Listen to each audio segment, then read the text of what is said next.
राजनीतिक द्वेष भावना से ये आरोप लगाए गए हैं जो पूर्णतया गलत हैं।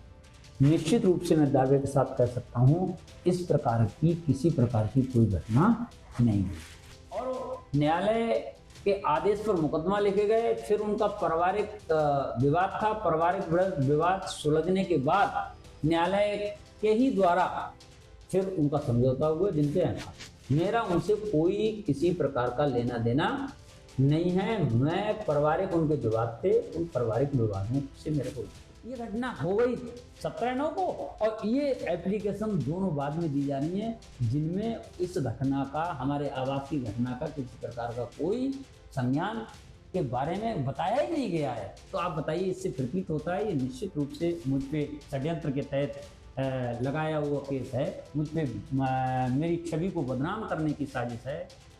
यूपी के बदायूं से विधायक हरीश शाक्य इन दिनों बड़ी मुश्किलों में घिरे हुए हैं। उन पर गैंगरेप और धोखाधड़ी के मामले में बीते 11 दिसंबर को एमपी एमएलए कोर्ट ने मुकदमा लिखने का आदेश दिया था। रेप पीड़िता के पति की याचिका पर सुनवाई के बाद यह आदेश जारी किया गया। पीड़ित पक्ष ने विधायक पर कई गंभीर आरोप लगाए हैं जिनमें धोखाधड़ी और गैंगरेप समेत कई और आरोप शामिल हैं।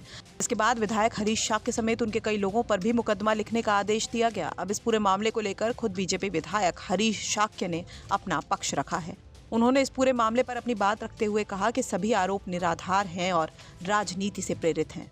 बदायूं की एमपी एमएलए कोर्ट ने बदायूं से बीजेपी के विधायक हरीश शाक्य के ऊपर गैंगरेप और धोखाधड़ी के आरोप में मुकदमा दर्ज करने के लिए आदेश पारित किया है। हमारे साथ इन आरोपों पर जवाब देने के लिए मौजूद हैं बीजेपी के विधायक हरीश शाक्य। हरीश शाक्य जी, क्या कहना है आपको इस गंभीर आरोपों पर कि आपने एक महिला के साथ गैंगरेप किया, वो भी आपने अपने इस घर पर जहाँ पर अभी हम बैठे हैं, और आपके ऊपर करोड़ों की धोखाधड़ी का आरोप है? देखिए, मैं न्यायालय का सम्मान करता हूँ और मुझ पर जो आरोप लगाए गए हैं वे नितांत झूठे और ये एक सोची समझी रणनीति के तहत राजनीतिक द्वेष भावना से ये आरोप लगाए गए हैं जो पूर्णतया गलत हैं। निश्चित रूप से मैं दावे के साथ कह सकता हूँ इस प्रकार की किसी प्रकार की कोई घटना नहीं हुई।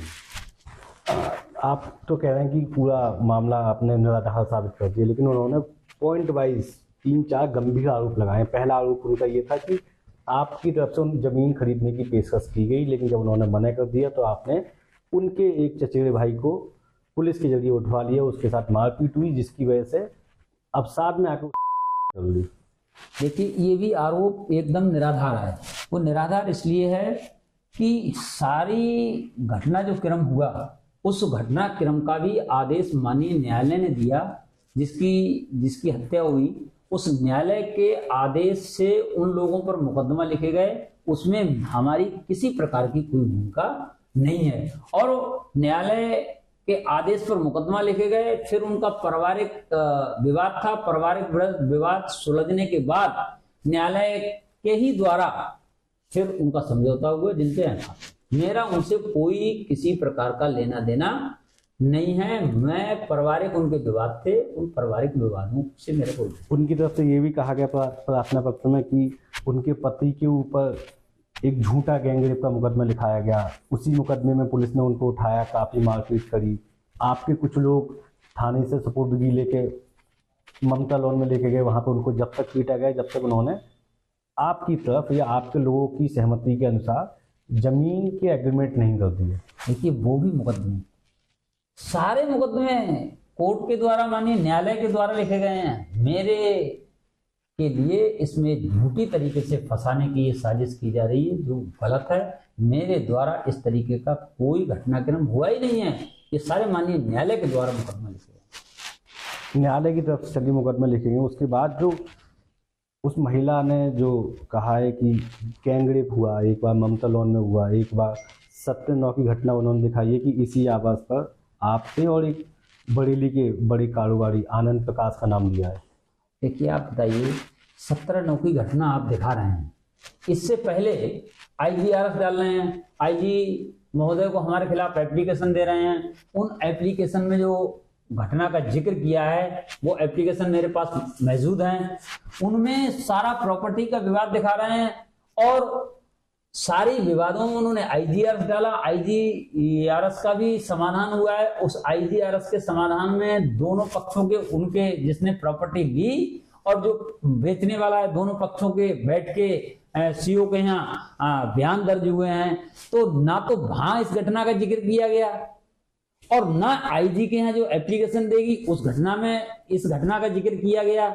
ये घटना हो गई 17/9 को और ये एप्लीकेशन दोनों बाद में दी जा रही है, जिनमें इस घटना का, हमारे आवास की घटना का किसी प्रकार का कोई संज्ञान के बारे में बताया ही नहीं गया है। तो आप बताइए, इससे प्रतीत होता है ये निश्चित रूप से मुझ पे षड्यंत्र के तहत लगाया हुआ केस है। मुझ पे मेरी छवि को बदनाम करने की साजिश है, मुझे बदनाम करने की साजिश है, मेरी राजनीतिक छवि खराब हो, इसके लिए ये सब काम किया जा रहा है। ये आपने कह दी कि गैंग रेप की घटना का जिक्र नहीं किया गया, लेकिन बाकी घटनाओं का तो उन्होंने जिक्र किया है, जैसे कि आप बता रहे हैं कि धोखाधड़ी और बाकी चीजें। धोखाधड़ी का आपका कहाँ? हमारी उसमें किसी प्रकार की कोई संलिप्तता नहीं है। मैं उस फर्म में ना मेरे परिवार का कोई भी व्यक्ति पार्टनर नहीं है, तो मेरी संदिग्धता उसमें कहां से आ जाती है? भाई किसी दूसरे लोगों ने वो जमीन ली, किसी ने बेची, किसी ने खरीदी, मेरा उससे क्या लेना देना?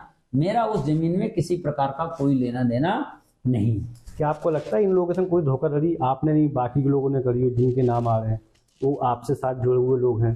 देखिए, बाकी काम माननीय न्यायालय ने आदेश किया है, उसकी जांच होगी और जांच में सब दूध का दूध, पानी का पानी हो जाएगा। न्यायालय के आदेश का पालन होगा और मुझे पूर्ण विश्वास है न्यायालय और पुलिस प्रशासन द्वारा मुझे निश्चित रूप से न्याय मिलेगा।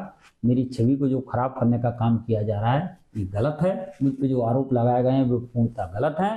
अब मुझे जांच पर पूरा भरोसा है, जांच होगी और जांच में सारा दूध का दूध, पानी का पानी हो जाएगा। ये थे हरीश साके, जिन्होंने कुछ एप्लीकेशंस के हवाले से बताने की कोशिश करी कि इस महिला ने जो गैंग रेप का आरोप कोर्ट में जो कहा है कि जिनके साथ 17/9 को ये घटना हुई है, उन आरोपों को अगर सही मानते हैं तो उस 17/9 के बाद उन लोगों ने डीजीपी और यहाँ एसएसपी को जो एप्लीकेशन की है उनमें गैंग रेप का जिक्र नहीं है, बलात्कार का भी जिक्र नहीं है, धोखाधड़ी और बाकी सारी चीज़ें वो बाकी की जगह उन्होंने कंप्लेंट्स में कहा है।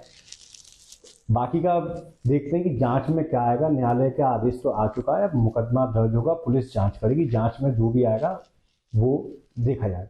बदायूं से अंकुर चतुर्वेदी की रिपोर्ट, यूपी तक।